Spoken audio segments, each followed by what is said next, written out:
বিশ্বাস করো কাকিমা, আমি আমার কোনো দোষ নেই। আমাকে রেখে এখন এইছিস আমাদের শেষ করবে বলে? দূর হয়ে এখান থেকে, বেরিয়ে যাও। তখন খেলের বসে তোমাকে বিয়ে করে ফেলেছিলাম, তাই বলে এই নয় যে সারা জীবন তোমার সঙ্গে কাটাতে হবে। লোয়ার কাস্টে বিয়ে করতে জানলে বাবা মা আমার জীবনে মুখ দর্শন পর্যন্ত করবে না। তুমি বাচ্চাটাকে নষ্ট করে দাও, যতই টাকা লাগে আমি দেবো।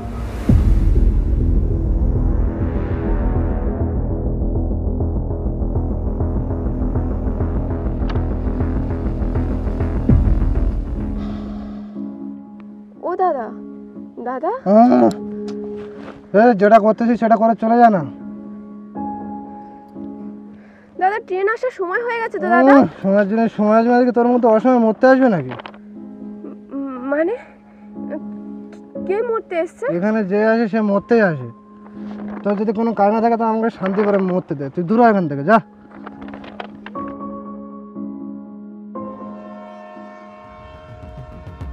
দাদা, ও দাদা, দাদা ট্রেন আসছে দাদা। যে আসে রাস্তা দে। আরে কি করি বাবা। যা তুই না, দূর হ। দাদা ওঠো।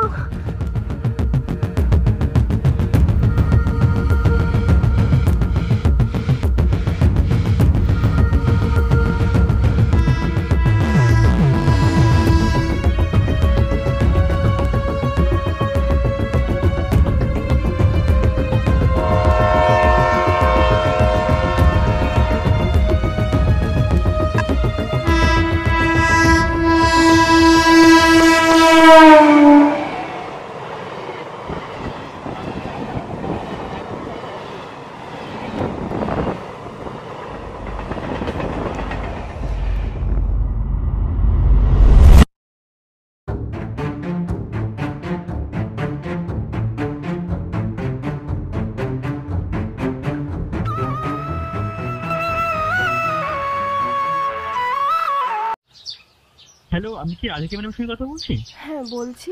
ম্যাডাম, আমি আশার আলো অরফানেজ সেন্টার থেকে বলছি। আপনি অ্যাপ্লাই করেছিলেন অনাথ বাচ্চাদের দেখাশোনার জন্য। ম্যাডাম, আপনাকে এখানে থাকার জন্য একটা রুম দেওয়া হবে আর প্রত্যেক মাসে 15,000 স্যালারি দেওয়া হবে। আপনি চাইলে কাল থেকে জয়েন করতে পারেন। আচ্ছা ওকে ম্যাডাম, তাহলে আপনি কাল সকাল 10টায় অফিসে চলে আসুন।